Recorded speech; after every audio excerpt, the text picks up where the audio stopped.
So hello guys, welcome to our YouTube channel. So guys, जितने भी student हैं semester 5th के और बीए प्रोग्राम के स्टूडेंट हैं, यानी जितने भी स्टूडेंट ये वीडियो देख रहे हैं, अगर आप लोग बीए प्रोग्राम के स्टूडेंट हो और सेमेस्टर 5th के स्टूडेंट हो और आप लोगों के पास पॉलिटिकल साइंस माइनर में या मेजर में जिसमें भी आपने इंट्रोडक्शन टू इंटरनेशनल रिलेशनशिप अगर आपने ले रखा है ये सब्जेक्ट, तो ये वीडियो आपके लिए होने वाली है। तो बीए प्रोग्राम के स्टूडेंट हो चाहे बीए ऑनर्स के स्टूडेंट हो, आप सब्जेक्ट देख लीजिएगा। अगर आपका सब्जेक्ट का नाम इंट्रोडक्शन टू इंटरनेशनल रिलेशन है तो ये वीडियो आपके लिए सबके लिए होने वाली है। तो इंट्रोडक्शन जो टू इंटरनेशनल रिलेशनशिप है, ये आपका 5th सेमेस्टर में आपको ये सब्जेक्ट मिला है। तो इसमें आपको अंतरराष्ट्रीय जो संबंध है उसके बारे में आपको पढ़ना है। तो आज से हम यूनिट 1 से स्टार्ट कर रहे हैं सीरीज। तो आपको बने रहना है हमारे YouTube चैनल के साथ। आपको टाइम टू टाइम हर यूनिट आपको इसी चैनल पे मिल जाएगी सबसे पहले। तो चलिए स्टार्ट करते हैं आज की हमारी वीडियो। तो वीडियो स्टार्ट करने से पहले अगर आप हमारे चैनल पर नए आए हो तो नीचे दिए गए बेल आइकन को दबा के चैनल को सब्सक्राइब कर दीजिए, जिससे सारी नोटिफिकेशन आपके पास जल्द से जल्द पहुंचे। साथ ही आप हमारे टेलीग्राम चैनल से भी जुड़ सकते हैं, जहाँ से आप ये नोट्स बिल्कुल फ्री में एक्सेस कर सकते हैं। आपको डिस्क्रिप्शन में टेलीग्राम का लिंक मिल जाएगा, वहां से जाके आप ले सकते हैं। एंड ये Hindi medium and English medium दोनों स्टूडेंट के होने वाली है।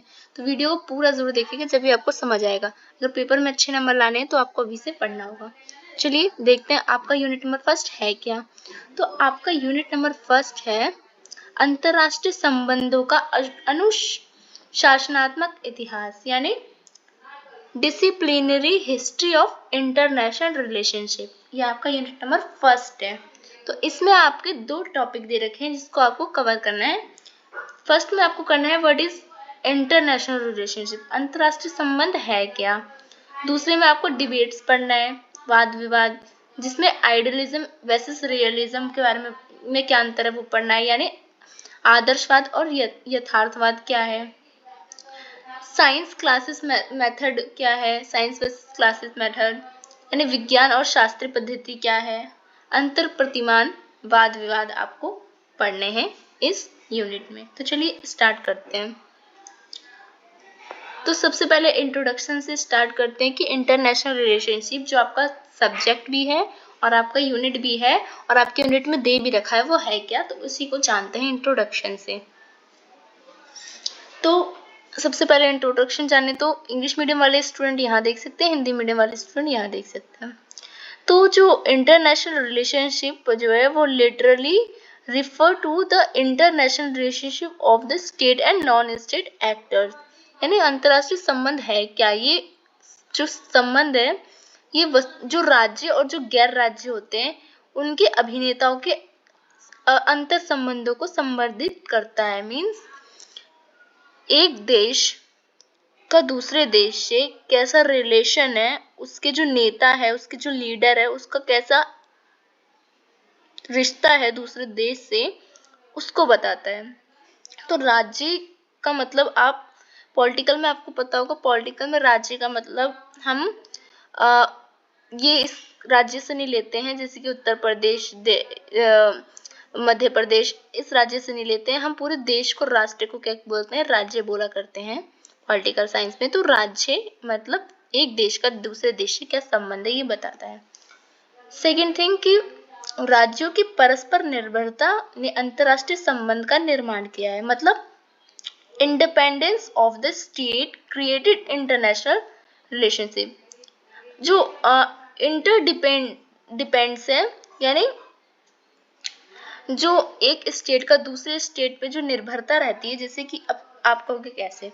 एग्जाम्पल, हम तेल खरीदते हैं अरब कंट्रीज से, हथियार खरीदते हैं किसी और से, वो हमसे मसाले खरीदते हैं कोई कंट्री। जैसे एप्पल का आप लोग फोन चलाते हो तो वो अमेरिका से आता है, या हमारा कोई प्रोडक्ट वहां से आता है। या प्राकृतिक संसाधन हो, चाहे ईंधन हो, चाहे कुछ भी हो, चाहे गाड़ी हो, चाहे कुछ भी हो, तो हम एक देश दूसरे देश पर क्या होता है, निर्भर होता है, क्योंकि सारे देश के पास सारे संसाधन नहीं होते हैं। इसलिए हमारे पास, हम क्या करते हैं, अरब कंट्रियों से खरीदते हैं तेल, पेट्रोल वगैरह। तो यही होता है, इसलिए एक देश दूसरे देश पर निर्भर होता है, यही कह रहा है ये। तीसरी चीज की एक अकादमिक अनुशासन के रूप में यह हाल ही में उत्पन्न हुआ है, 20वीं सदी की शुरुआत में उभरा है। तो इंट्रोडक्शन में आप ये भी कह सकते हो कि ये जो है वो एकेडमिक डिसिप्लिन ये रिसेंट ही ओरिजिन इसका हुआ है, emerge and beginning of 20th century में ही इसकी क्या हुई है, शुरुआत हुई है। अंतरराष्ट्रीय संबंध पहले भी होता था, बट जो दूसरे नजरिए से स्टार्ट हुआ वो कह सकते हो आप कि 20वीं सदी में हुआ है, जैसे कि वैश्वीकरण की नीति के द्वारा आप कह सकते हो। जैसे वैश्वीकरण होता है तो वो भी अंतरराष्ट्रीय संबंध के अंदर आ जाता है। तो अंतरराष्ट्रीय संबंध शब्द जो है वो बना किससे था, तो जो अंतरराष्ट्रीय संबंध जो वर्ड है वो जेरेमी बेंथम जो है, जेरेमी बेंथम नाम याद रखेगा, उनके द्वारा ये वर्ड सबसे पहले क्या गया था, लिखा गया था। उनकी जो एक पुस्तक थी जो कि उन्होंने 1789 में principle of morals and legislations, जो ये देख लो आप, जर्मनी बेंथम जो थे उन्होंने, उनकी जो पब्लिश हुई थी बुक 1789 में principle of moral and legislations, तो इसमें उन्होंने इंटरनेशनल शब्द का जो फर्स्ट टाइम क्या करा था, कोट किया था। तो अंतरराष्ट्रीय संबंध जो है जिसे हम आईआर भी कहते हैं शॉर्ट फॉर्म में, तो इसका अध्ययन या तो राजनीतिक विज्ञान के उपक्षेत्र के रूप में हम करते हैं या तो स्वतंत्र अनुशासन के रूप में हम करते हैं। तो अंतरराष्ट्रीय संबंध को हम दो तरीके से पढ़ते हैं। हम राजनीतिक के क्षेत्र में पढ़ते हैं कि उस राज्य का कैसा है, इस राज्य का कैसा है, मतलब एक देश से दूसरे देश के। दूसरा स्वतंत्र अनुशासन के रूप में करते हैं। अब जानते हैं अंतरराष्ट्रीय संबंध का, हमने इंट्रोडक्शन जान लिया। अब डेफिनेशन जानते हैं कि अंतरराष्ट्रीय संबंध है क्या। तो अंतरराष्ट्रीय संबंध जो है यानी इंटरनेशनल जो रिलेशन है, ये क्या है, ये एक अकादमिक और सार्वजनिक नीति का अनुशासन है, यानी ये एक एकेडमिक एंड पब्लिक पॉलिसी का एक क्या है, discipline that study the international between countries, government and international organisations. मतलब जो क्या करता है, ये कहता है कि अंतरराष्ट्रीय संबंध क्या है, एक एकेडमिक है, एक सार्वजनिक नीति है, जिसके द्वारा क्या करते हैं, जिसके द्वारा हम देशों का, सरकारों का और अंतरराष्ट्रीय जितने भी संगठन होते हैं जैसे यूएनओ, WHO, इन जैसे कि इन सारे का, इनके बीच के संबंधों का अध्ययन करना ही क्या कहलाता है, अंतरराष्ट्रीय संबंध कहलाता है। तो इसमें अंतरराष्ट्रीय राजनीति के बारे में हम पढ़ते हैं कि जीडीपी वगैरह एक देश के दूसरे देश में, मतलब अंतरराष्ट्रीय में कैसी अर्थव्यवस्था है, राजनीति कैसी है, कानून व्यवस्था एक देश की दूसरे देश की से तुलना करते हैं, मानव अधिकार का करते हैं, एक देश में कैसा है दूसरे देश में कैसा है, जैसे विभिन्न क्षेत्रों का विश्लेषण इसमें शामिल होता है। मतलब अंतरराष्ट्रीय संबंध में हम देख सकते हैं कई क्षेत्रों का हम अध्ययन करते हैं, राजनीतिक, अर्थव्यवस्था, मानव अधिकार, कानून और अंतरराष्ट्रीय संगठनों का भी अध्ययन करते हैं। इसके अंतर्गत अनुशासन का उद्देश्य जो होता है वो वैश्विक घटनाओं और संघर्षों और सहयोगों को अंतरराष्ट्रीय संबंधों की भूमिका को समझना और विश्लेषित करना होता है। इसका जो उद्देश्य होता है वो विश्व में जितनी भी घटना घट रही है उसको जानना, उसको समझना और उसको कंट्रोल करने के लिए एक संगठन बनाना, यही इसका क्या है, उद्देश्य होता है अंतरराष्ट्रीय संबंध का। ओके, अब डेफिनेशन जान लेते हैं जो कि थिंकर्स द्वारा दी गई है। तो अकॉर्डिंग टू H.G. जो मॉर्गेनथु है, यानी जो H.G. मॉर्गेनथु है, याद रखिएगा, आपको एग्जाम में लिखना पड़ेगा इनका नाम। तो जो आप सिर्फ ये नाम रख सकते हो, इतना ही, मॉर्गेथु। तो जो मॉर्गेथु है उनके अनुसार अंतरराष्ट्रीय राजनीति में राष्ट्रों के बीच राजनीतिक संबंधों और शांति की समस्या का विश्लेषण शामिल है। इसके अलावा वे लिखते हैं कि राष्ट्रों के बीच शक्ति के लिए संघर्ष उपयोग है। मतलब ये क्या कहते हैं, अंतरराष्ट्रीय संबंध है क्या, इनके अनुसार अंतरराष्ट्रीय संबंध जो है वो दो देश या अलग, मतलब जितने भी इंटरनेशनल स्टेट्स है, मतलब अलग अलग देश है, उनके बीच जो राजनीतिक संबंध होते हैं ना, कि कैसे संबंध है, मतलब जैसे कि भारत और पाकिस्तान के कैसे संबंध है, राजनीतिक लड़ाई वाले थोड़े, भारत और रूस के थोड़े मित्रता वाले संबंध है, शांति वाले, तो इसी चीज को दर्शाता है, यही कह रहा है वो। इसके अलावा ये कह रहा है कि राष्ट्रों के बीच जो शक्ति का संघर्ष है वो उपयोग है। मतलब राष्ट्रीय एक देश का दूसरे देश से हमेशा क्या चलते रहता है, फाइट चलते रहता है। अब जैसे पड़ोसी देश होता है, मान लो हमारा चीन है, तो वो भी अपनी शक्ति को हमेशा दर्शाता रहता है, चाहे कोई भी किसी का भी पड़ोसी देश हो, तो वो अपनी शक्ति को दिखाना चाहता है। तो क्या होता है कि अंतरराष्ट्रीय संबंध में हमेशा ये होता है कि शक्ति का संघर्ष चलता ही रहता है। जैसे अभी आप देख रहे हो कि यूक्रेन और रसिया का वॉर चल रहा है, गाजा पट्टी का आप देख रहे हो, हमास का, तो मतलब होता ही है। अब देखते हैं सेकंड थिंकर जो है, तो जो इंसाइक्लोपीडिया ब्रिटानिका है उसके अनुसार क्या कहते हैं, तो उसके अनुसार अंतरराष्ट्रीय संबंध में राज्यों के एक दूसरे के साथ और अंतरराष्ट्रीय संगठन जो होते हैं और कुछ उपराष्ट्रीय जो संस्थान के साथ संबंधों का अध्ययन इसमें शामिल होता है। यानी इंसाइक्लोपीडिया जो है उसके अनुसार अंतरराष्ट्रीय संबंध में राज्य जो है, मतलब एक जो स्टेट है वो दूसरे स्टेट के साथ क्या करता है, जो संगठन होते हैं उस संस्था का संबंध इसमें शामिल होता है। मतलब जैसे यूएनओ है, WHO है, बहुत सारी आपने देखा होगा, इंटरनेशनल मुद्रा फंड जैसे है, तो बहुत सारी जितने भी इंटरनेशनल संगठन है उसको दर्शाता है, ये कहते हैं। तीसरी चीज की अंतरराष्ट्रीय संबंध दुनिया के विभिन्न राज्यों और जो गैर राज्य संगठनों होते हैं उसमें अंतरराष्ट्रीय संगठनों और युद्ध को और शांति को, निरस्त्रीकरण, गठबंधन निर्माण, आतंकवाद, संपूर्ण अंतरराष्ट्रीय व्यवस्था के बीच संबंधों का अध्ययन होता है। तो अंतरराष्ट्रीय संबंध जो है वो पूरी दुनिया में जितने भी क्या करते हैं, हम संगठन जब बनाते हैं तो उसमें बात करते हैं आतंकवाद की। तो ये आतंकवाद भी किसी देश में पड़ रहे होते हैं, किसी देश में हमला करते हैं, तो भी अंतरराष्ट्रीय का हिस्सा हुआ। शांति, युद्ध की, कुछ देश का कैसे युद्ध है, जैसे कि अभी यूक्रेन और चाइना उसका वॉर चल रहा है, रसिया का, तो यही कह रहा है ये। अब जानते हैं कि अंतरराष्ट्रीय संबंध का दायरा क्या है।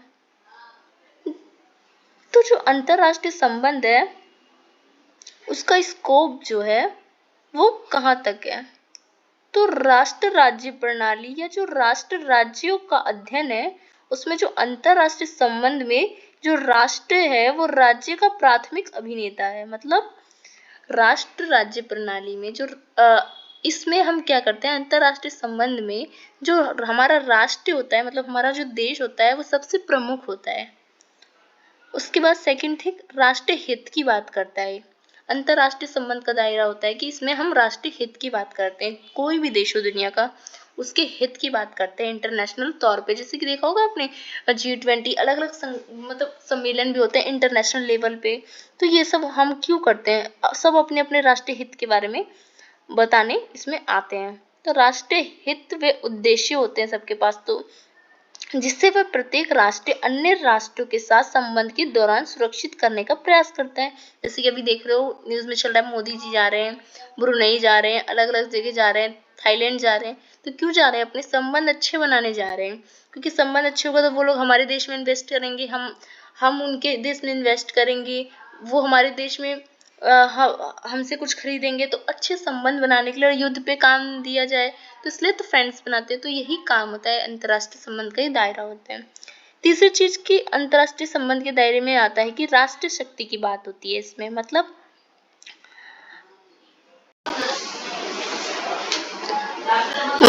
अंतरराष्ट्रीय संबंधों के अध्ययन में मुख्य अवधारणा जो है वो राष्ट्र अभिनेता के रूप में होती है।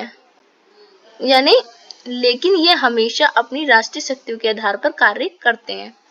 राष्ट्रीय शक्ति इसमें सबसे ज्यादा इम्पोर्टेंट होती है। हम जब भी इंटरनेशनल रिलेशनशिप पढ़ने जाते हैं हम देखते हैं कि हम देशों के बारे में पढ़ते हैं, तो कोई देश की शक्ति क्या है, लोग परमाणु बम बनाते हैं, ये बनाते हैं, क्यों बनाते हैं, अपनी शक्ति को दिखाने के लिए।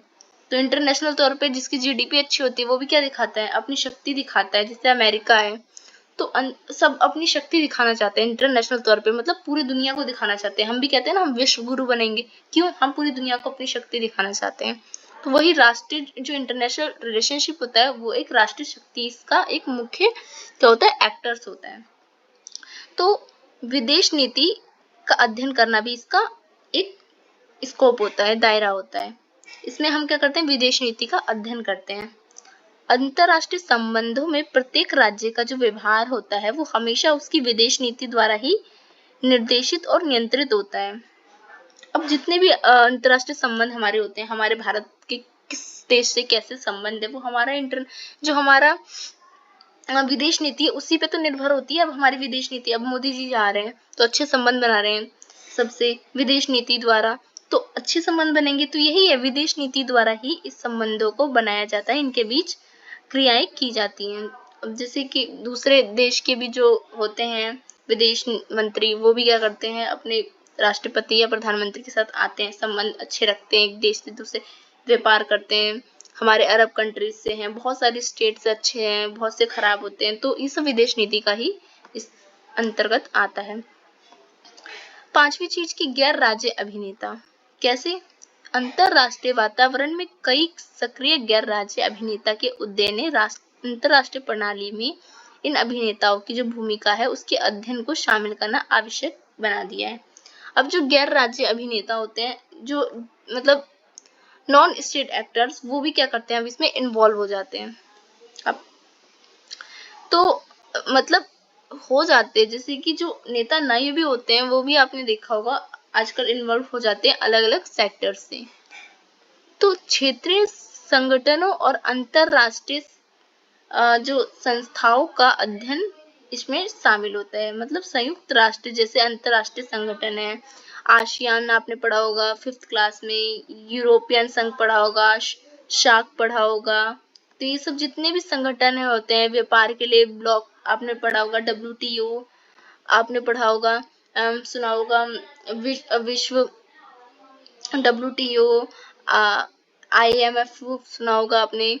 तो जितने भी ये जो अंतरराष्ट्रीय संगठन आप टीवी न्यूज में देखते हो, चाहे सम्मेलन होता है किस चीज का, तो ये सब ही किसके अंतर्गत आता है, ये सब अंतरराष्ट्रीय संबंध के अंतर्गत आता है। सातवीं चीज की आर्थिक साधन, यानी आर्थिक साधन संबंधों के पाठ्यक्रमों को प्रभावित करने का सबसे महत्वपूर्ण साधन है, क्योंकि राजनीतिक संबंध जो है वो आर्थिक संबंधों द्वारा ही निर्धारित और निर्देशित होता है। जितने भी आर्थिक संसाधन होते हैं वो सब किससे प्रभावित होते हैं, वो सब हमारे राजनीतिक संबंध से ही प्रभावित होते हैं। जितने भी आर्थिक हमारे साधन हम देखते हैं, जैसे कि हमें पेट्रोल किसी से खरीदना होता है, तो अगर हमारे रिलेशन इससे अच्छे हैं तभी हम खरीद पाएंगे, या हमारे नेता खरीदना चाहेंगे तो ये सब किस पे निर्भर होता है, आर्थिक साधन, ये सब राजनीतिक संबंध पे ही अच्छे होते हैं। उसके बाद युद्ध और शांति भी इसमें शामिल होती है। अंतरराष्ट्रीय संबंध के अंतर्गत ही हम युद्ध और शांति पढ़ते हैं कि किस देश का किस देश से अच्छा संबंध है, किस देश का किस देश से युद्ध चल रहा है, जैसे कि यूक्रेन रशिया का चल रहा है, हमास गाजा पट्टी का चल रहा है। और जैसे कि भारत गया था अभी भारत गया था शांति दूत बन के रशिया के पास भी और यूक्रेन के पास भी, इंटरनेशनल तौर पे, कि क्योंकि दुनिया में अगर लड़ाई होगी, अगर सबके पास परमाणु बम है तो हानि तो सबको ही होगी, सबकी इकोनॉमिक पे पड़ेगा। जब दुनिया में कोई भी युद्ध होता है तो उसका इम्पैक्ट ऑल ओवर पड़ता है, तो इसलिए युद्ध और शांति के बाद भी इंटरनेशनल रिलेशनशिप में हम पढ़ते हैं। और इसका छोटा छोटा स्कोप बताऊं तो अंतरराष्ट्रीय कानून के बारे में हम पढ़ते हैं, जितने भी अंतरराष्ट्रीय कानून है जिसमें हम आतंकवाद वगैरह भी हम पढ़ लेते हैं। उसके बाद राष्ट्रवाद, उपनिवेशवाद,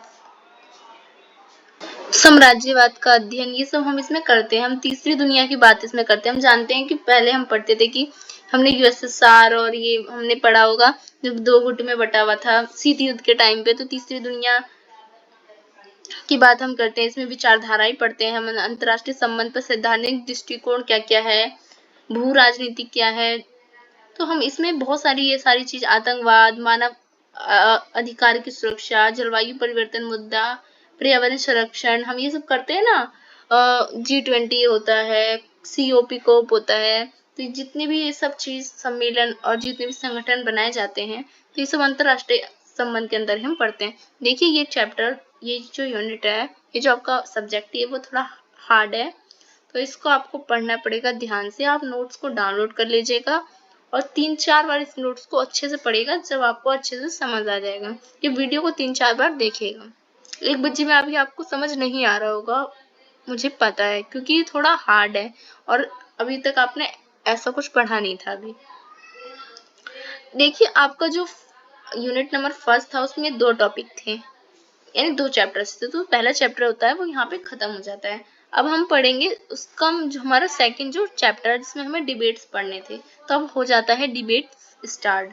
तो इसमें हम करते हैं सबसे पहले आदर्शवाद वर्सेस यथार्थवाद में क्या डिफरेंस था। तो आदर्शवाद क्या था सबसे पहले जानने की जरूरत है। तो जो आइडियलिज्म है, जो आदर्शवाद है, वो अंतरराष्ट्रीय संबंधों में एक दृष्टिकोण है, मतलब इंटरनेशनल रिलेशनशिप का ही एक क्या है, दृष्टिकोण है, ये एक नजरिया है आदर्शवाद। हम इंटरनेशनल रिलेशनशिप को दो तरह से देखते हैं। इंटरनेशनल रिलेशनशिप में आधे लोग आदर्शवाद को मानने वाले होते हैं, आधे लोग यथार्थवाद को मानने वाले होते हैं। तो ये लोग के विचार क्या है वही हम जान रहे हैं। तो जो आदर्शवादी लोग होते हैं वो ये मानते हैं कि जो मानव है उसका स्वभाव जो है वो मूल रूप से सहयोगी का और नैतिक और आदर्शवादी है। मतलब आदर्शवादी लोग हमेशा नैतिकता, आदर्शवादी और सहयोग की बात करते हैं। कहते हैं कि हर मानव में एक सहयोग की भावना होती है, एक नैतिकता, मॉरलिटी होती है, एक आइडियलिज्म होता है। तो इस दृष्टिकोण के अनुसार राज्य जो है वो अन्य अंतरराष्ट्रीय अभिनेता से क्या करता है, शांति रखता है, न्याय की उम्मीद रखता है और सहयोग में प्राथमिकता देता है।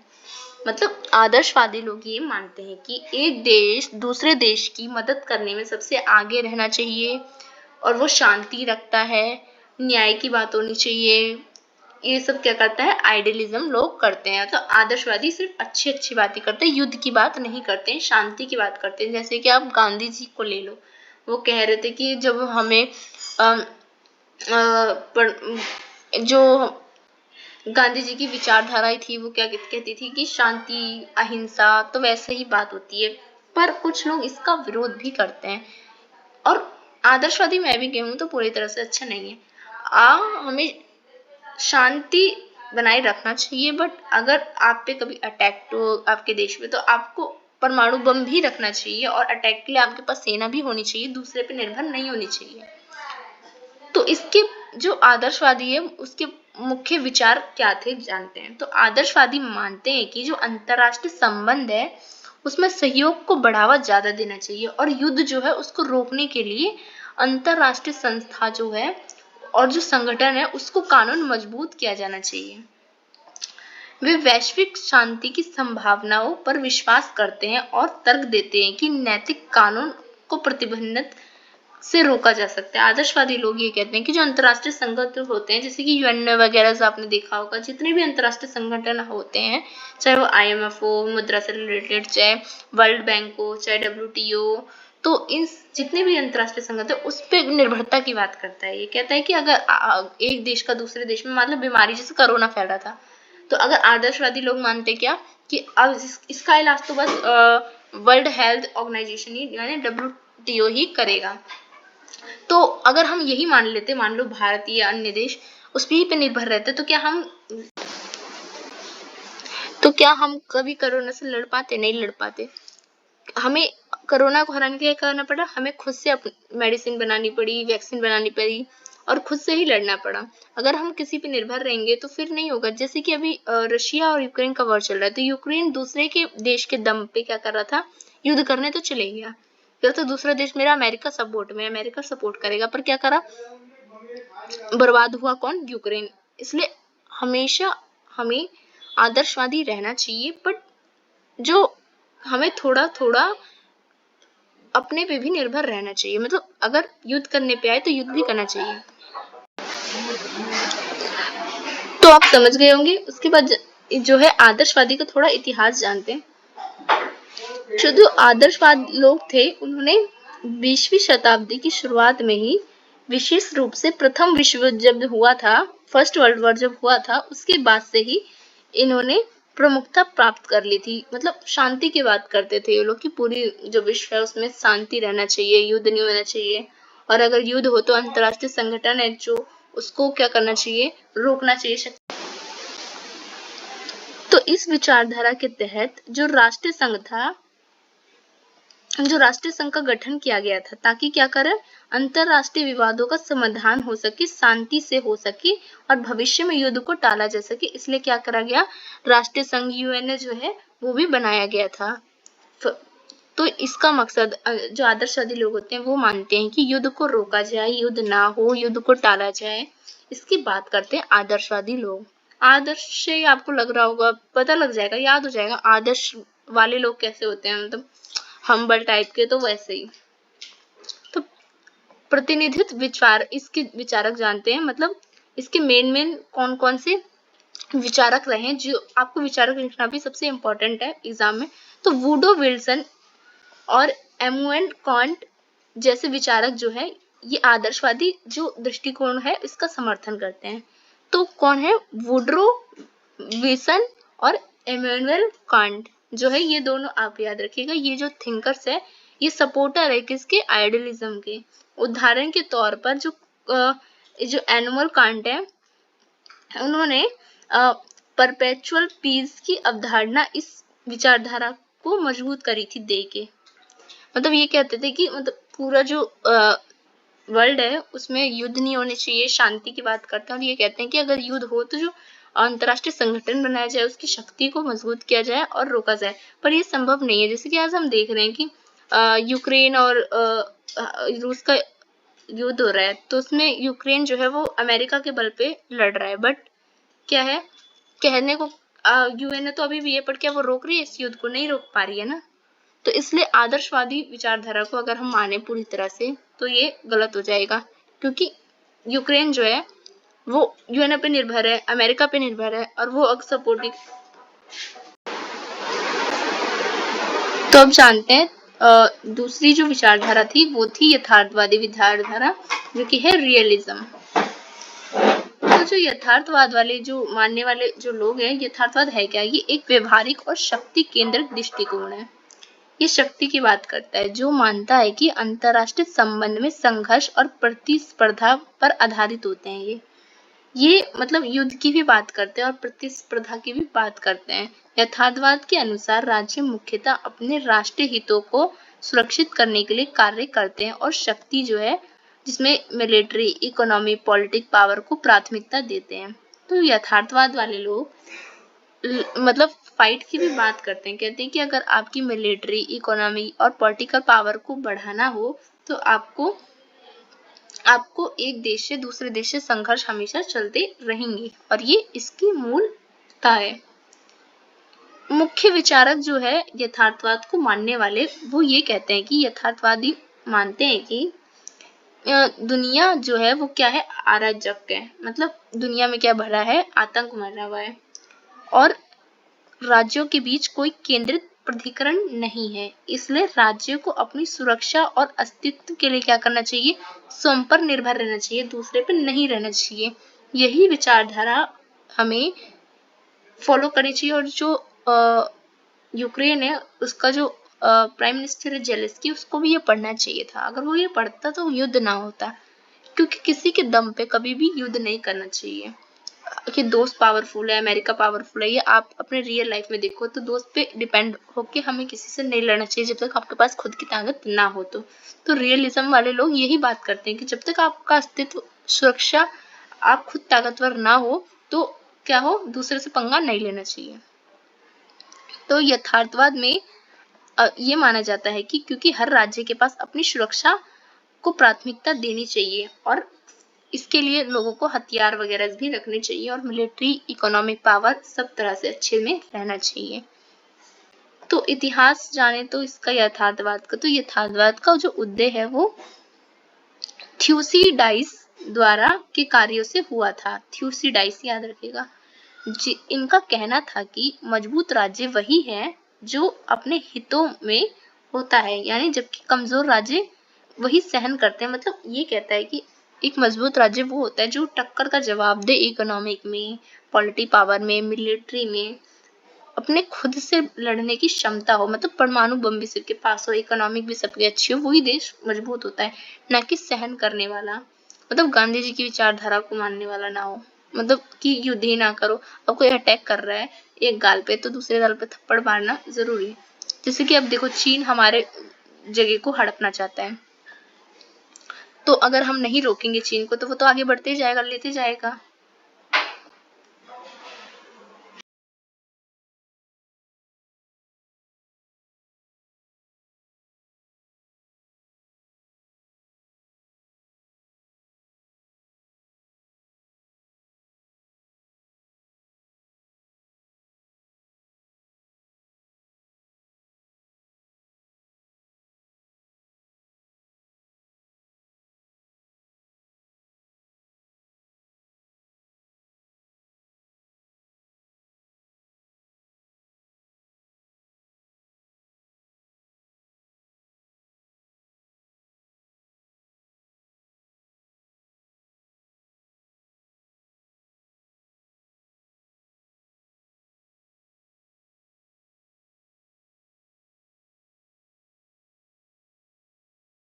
जब ये लोगों को पता लग गया कि दुनिया में जो आदर्शवाद के भरोसे हम नहीं रह सकते, हम शांति कायम नहीं रखी जा सकती, क्योंकि दूसरे विश्व युद्ध में आप लोगों ने देखा कि मतलब अगर हम शांत रहेंगे, मतलब जैसे कि अब चीन का एग्जाम्पल लो, चीन हमारी जमीन को हड़पते रहता है, आगे बढ़ते जाता है, हम अगर हम शांत रहेंगे तो वो तो हड़प ही लेगा। तो इसलिए ना अपने पास शक्ति रहनी चाहिए। तो यथार्थवाद वाले लोग कहते हैं कि हमें दूसरे पे डिपेंड नहीं होना चाहिए, जैसे कि कोई अंतर्राष्ट्रीय संगठन हो चाहे पड़ोसी देश हो, हमें अपने पास हमारी मिलिट्री होनी चाहिए, इकोनॉमिक पावर भी हमारी स्ट्रांग होनी चाहिए, हमारी पॉलिटिकल जो पावर है वो भी स्ट्रांग होनी चाहिए, और हमारे पास अच्छी सेना होनी चाहिए, हमारी पूरी शक्ति होनी चाहिए, सामने वाला हमसे डरे, मतलब ऐसा होना चाहिए। तो यही यथार्थवाद वाले कहते हैं। और इसी के अपोजिट थे आदर्शवाद वाले, वो कहते हैं कि युद्ध की बात ही नहीं करते हैं, वो पर बिना युद्ध के नहीं चल सकता। प्रतिनिधित्व विचारक इसके कौन कौन से हैं, मतलब मुख्य इसके सपोर्टर कौन है, तो थ्यूडिडाइज है इसके फर्स्ट, निकोलो मैकियावेली इसके सपोर्टर है, थॉमस हॉब्स भी इसके सपोर्टर है, और मार्गथना भी इसके सपोर्टर है। तो ये सब यथार्थवाद के समर्थक हैं। तो इन सब का मानना है कि जो वर्ल्ड है उसमें जो पॉलिटिकल पावर है वो हमेशा बना रहता है, मतलब एक देश दूसरे देश से ऊपर उठने के लिए संघर्ष करता रहता है। क्या होता है, स्ट्रगल ऑफ पावर की बात करते हैं यथार्थवाद वाले। ओके, अब जानते हैं कि आदर्शवाद और यथार्थवाद में मुख्य अंतर क्या है। तो आदर्शवाद का मानना है कि अंतरराष्ट्रीय संबंधों में नैतिकता, न्याय और सहयोग होना चाहिए, और यथार्थवाद शक्ति और राष्ट्रीय हित और सुरक्षा पर बल देते हैं। एक कहता है कि शांति होनी चाहिए, यथार्थ आदर्शवाद वाले शांति होनी चाहिए, नैतिकता होनी चाहिए, युद्ध नहीं होनी चाहिए, हमें हर चीज को टाल देना चाहिए, युद्ध नहीं करना चाहिए। पर जो यथार्थवाद वाले होते हैं वो कहते हैं नहीं, अगर हमें अपने देश की सुरक्षा करनी है तो उसके लिए हमें संघर्ष और शक्ति हमें चाहिए होगी। अगर हमारे पास शक्ति नहीं होगी तो सामने वाला जो हमारा देश है तो वो हम पे क्या करने लगेगा, हावी होने लगेगा, उपनिवेश होने लगेंगे, हम दूसरों के गुलाम होने लगेंगे। तो अपने ग्रो के लिए, अपने देश को बढ़ाने के लिए, विकास के लिए, हमें अपने राष्ट्रीय हित को बढ़ाने के लिए, सुरक्षा को बढ़ाने के लिए हमें जो यथार्थवाद है ये इसकी बात करते हैं। तो आदर्शवादी मानते हैं कि शांति संभव है, और यथार्थवादी मानते हैं कि कठिन और अस्थाई मानते हैं ये शांति को, कि हाँ ये भी कहते हैं कि शांति होनी चाहिए, बट जब युद्ध की बात हो तो युद्ध भी होने चाहिए। तो इस पे कुछ डिबेट भी है जो हमें पढ़ने हैं। तो आदर्शवाद पे और यथार्थवाद पे, तो आदर्शवादी जो है उनका मानना है कि यदि राज्य नैतिक रूप से संचालित होता है तो आपसी सहयोग और संवाद पर आधारित प्रणाली का निर्माण करते हैं, तो विश्व व्यवस्था में स्थायी संभव शांति हो जाती है। उसी के अपोजिट में यथार्थवाद कहते हैं कि इसके विपरीत, कि अंतरराष्ट्रीय राजनीति में नैतिकता और सहयोग केवल दिखावे का होता है, सच में दिखावे का होता है। अब क्या कोई देश आपको आ रहा है, अगर आपका मित्र है तो क्या वो आपका परमानेंटली मित्र रहता है? नहीं रहता है, वो समय के अनुसार रहता है, और अपनी ही कंट्री को ग्रो करने के लिए वो दूसरे से संबंध बनाता है, जैसे कि भारत भी बनाता है और दूसरे देश भी बनाते हैं। अगर उसके देश पे संकट आएगा क्या वो आपको देगा? जैसे किसी कोरोना आया तो क्या वो जिसने भी दवाई दी क्या फ्री में देगा? कोई अमेरिका कर रहा है उसकी मदद यूक्रेन की, तो क्या फ्री में दे रहा है वो हथियार? उसको नहीं दे रहा। तो यही कहते हैं कि ये सब समय के अनुकूल बदलती रहती है। तो शक्ति संतुलन और सैन्य क्षमता पे कि ये कहते हैं कि स्वार्थी दृष्टिकोण निर्भर करती है, मतलब ये कहते हैं कि हमें किसी पे निर्भर नहीं रहना चाहिए। अगर युद्ध की बात है तो हमें युद्ध भी करना चाहिए, हमें अपने हमेशा से हमें अपनी राष्ट्रीय सुरक्षा को बढ़ावा देना की बात करते हैं। अब जानते हैं सेकंड, जो हम है विज्ञान वैसे शास्त्र विद्या वाद विवाद डिबेट्स। तो इसके बारे में अब जानते हैं। तो इसका परिचय जानते हैं कि अंतरराष्ट्रीय संबंधों के अध्ययन में जो विज्ञान है और वैसे जो शास्त्र विद्या है उसमें क्या डिबेट है। तो इनके शोधों के तरीके थोड़े अलग है, इनके दृष्टिकोण के बारे में अगर हम गहरा विमर्श उत्पन्न किया जा सकता है। यह बहस इस बात पर केंद्रित है, ये दोनों क्यों लड़ते हैं, विज्ञान वाले और शास्त्र विद्या वाले, की अंतरराष्ट्रीय संबंधों का जो अध्ययन है वो किस प्रकार से किया जाना चाहिए। क्या इसे एक विज्ञान की तरह हमें सटीक मानना चाहिए, मापन योग्य, परीक्षण योग्य होना चाहिए, या शास्त्र दृष्टिकोण की तरह हमें ऐतिहासिक और दार्शनिक गुणात्मक के रूप में समझना चाहिए। मतलब इसका मतलब कि विज्ञान के तौर पे हमें अंतरराष्ट्रीय इंटरनेशनल रिलेशनशिप को देखना चाहिए, हमें हर चीज को इसमें मापना चाहिए, और राजनीति को, इकोनॉमिक को, हर चीज को, या हमें परंपरा जो हमारी चलती आ रही थी दार्शनिक परंपरा उसको आधारित मानना चाहिए। तो इसकी बात करते हैं। तो विज्ञानवादी जो दृष्टिकोण वाले लोग होते हैं, साइंटिफिक अप्रोचिंग वाले, तो इनका मुख्य सिद्धांत है कि विज्ञानवादी दृष्टिकोण यह मानते हैं कि अंतरराष्ट्रीय संबंध का अध्ययन जो है वो वैज्ञानिक विधियों का उपयोग करके ही किया जा सकता है, जिसमें अनुभवजन्य डेटा, सांख्यिकी विश्लेषण और मॉडलिंग शामिल है।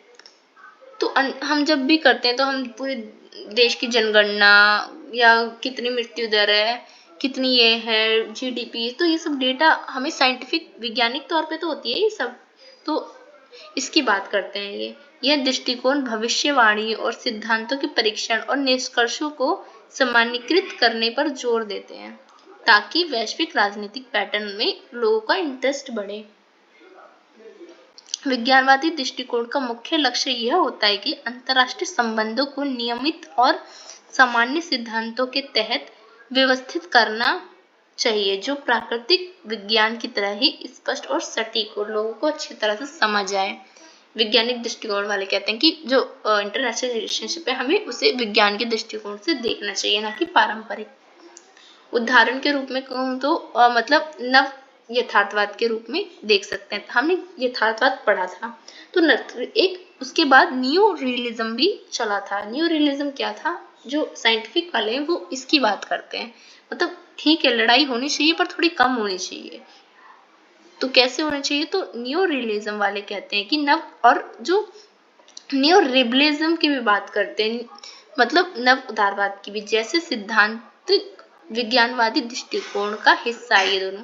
मतलब विज्ञानवादी दृष्टिकोण अगर आप पढ़ोगे तो वो इन दोनों को सपोर्ट करते हैं, वो नव यथार्थवाद को सपोर्ट करते हैं और नव उदारवाद विचारधारा को सपोर्ट करते हैं। ये कहते हैं कि संरचनात्मक और व्यवस्थित रूप से विश्लेषण करते हैं, जिसमें राज्य को कैसे व्यवहार करना चाहिए और अंतरराष्ट्रीय प्रणाली में उनकी क्या भूमिका होनी चाहिए।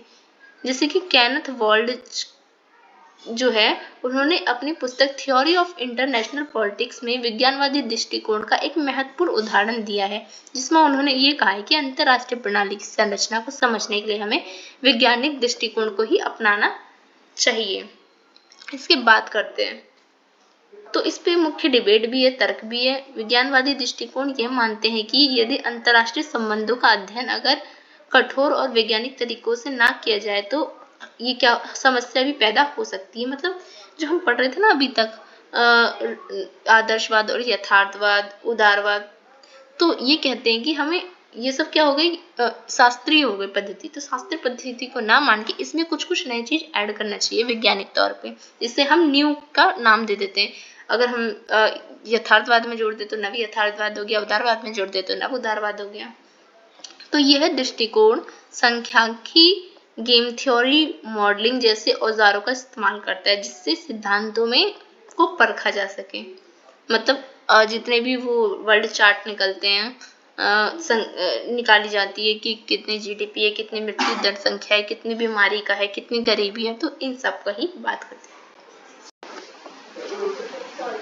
तो शास्त्र दृष्टिकोण वाले यानी क्लासिक अप्रोच वाले इसके ही उल्टा मानते हैं, विज्ञान की पद्धति के उल्टा। ये कहते हैं कि अंतरराष्ट्रीय संबंधों को एक मानवीय और दार्शनिक दृष्टि से ही देखा जाना चाहिए, जिसमें ऐतिहासिक, सामाजिक और नैतिक परिवेशों का गहन विश्लेषण करना चाहिए। मतलब जो परंपरा से चली आ रही है इसी को मानना चाहिए अंतरराष्ट्रीय संबंध में। इस दृष्टिकोण के समर्थन मानते हैं कि अंतरराष्ट्रीय संबंधों की जो जटिलता है और जो गतिशीलता है उसमें केवल संख्यात्मक और डेटा को समझा नहीं जा सकता। वो कहते हैं कि इसके विज्ञान के माध्यम से ही आप इंटरनेशनल जो रिलेशनशिप है उसको नहीं मान सकते, इस विचारधारा वाले लोग। तो शास्त्रीय दृष्टिकोण के जो लोग हैं वो नीतिगत और दार्शनिक विश्लेषण पे जोर देते हैं। वो क्या कहते हैं कि जो चला आ रहा है परंपरा से उसी को हमें मानना चाहिए, और मानवीय तत्व और राज्यों के उद्देश्य और नैतिक भूमिका इसमें शामिल है।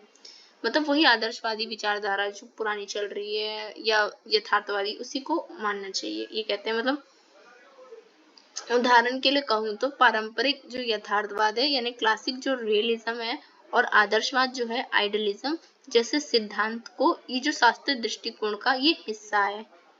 तो मतलब ये आदर्शवादी का और जो पारंपरिक यथार्थवाद है उसका सपोर्ट करते हैं। और जो हम पढ़ रहे थे साइंस वाला यानी जो विज्ञान वाला पढ़ रहे थे हम, विज्ञान पद्धति को अपनाने वाले, तो वो रियलिज्म को भी गलत बताते हैं और आदर्शवाद को भी गलत बताते हैं। वो इन दोनों में एक नया चीज ऐड करते हैं, फिर वो हो जाता है नव यथार्थवाद और नव उदारवाद आदर्शवाद। तो हंस मैगथनाउ का ने अपनी पॉलिटिक्स अमंग नेशनल्स में शास्त्रीय यथार्थवाद का एक महत्वपूर्ण उदाहरण दिया है, जिसमें उन्होंने मानवीय स्वभाव का नैतिकता के माध्यम से अंतरराष्ट्रीय राजनीति का विश्लेषण किया था। वो कहते हैं कि इस बुक में कि मतलब पूरे देश को संभालने के लिए क्या होना चाहिए, एक लीडर होना चाहिए, इसकी बात करते हैं वो।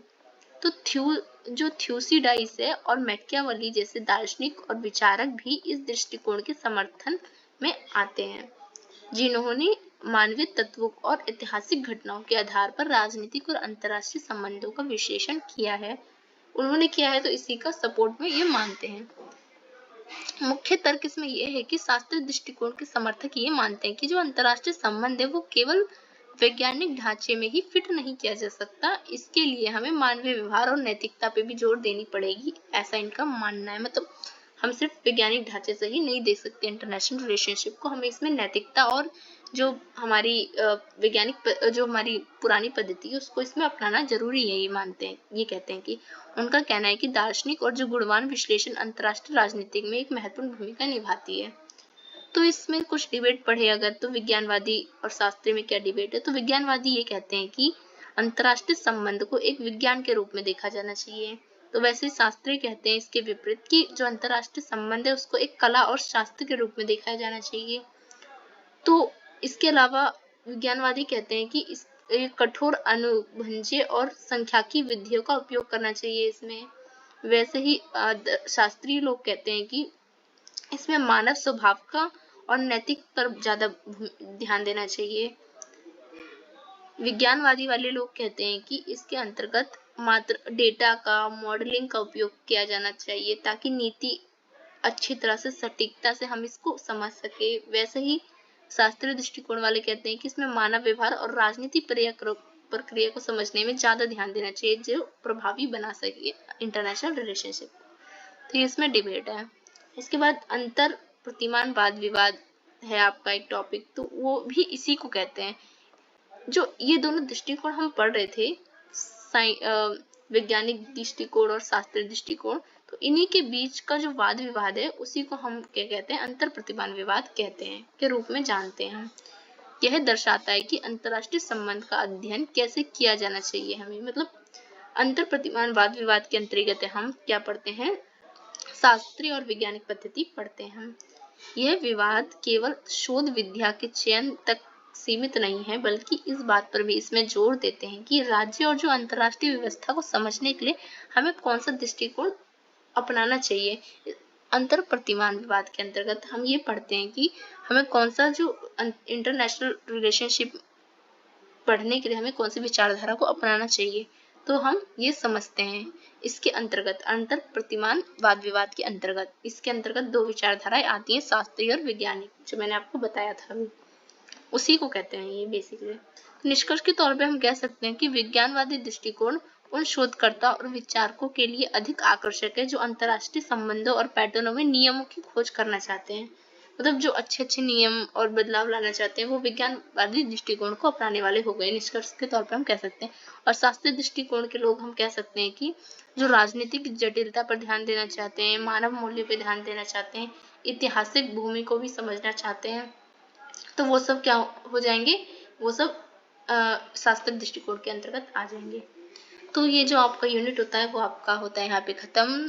तो वीडियो अगर आपको अच्छी लगी हो तो वीडियो को लाइक कीजिएगा, दोस्तों में शेयर कीजिएगा, चैनल को सब्सक्राइब जरूर कीजिएगा और वीडियो कैसी लगी कमेंट सेक्शन में जरूर बताइएगा। सो धन्यवाद।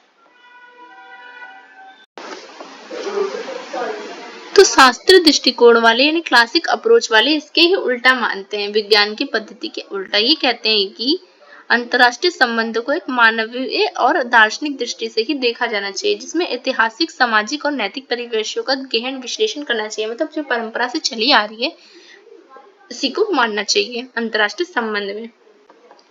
इस दृष्टिकोण के समर्थन मानते हैं कि अंतर्राष्ट्रीय संबंधों की जो जटिलता है और जो गतिशीलता है उसमें केवल संख्यात्मक और डेटा को समझा नहीं जा सकता। वो कहते हैं कि इसके विज्ञान के माध्यम से ही आप इंटरनेशनल जो रिलेशनशिप है उसको नहीं मान सकते, इस विचारधारा वाले लोग। तो शास्त्रीय दृष्टिकोण के जो लोग हैं वो नीतिगत और दार्शनिक विश्लेषण पे जोर देते हैं। वो क्या कहते हैं कि जो चला आ रहा है परंपरा से उसी को हमें मानना चाहिए और मानवीय तत्व और राज्यों के उद्देश्य और नैतिक भूमिका इसमें शामिल है।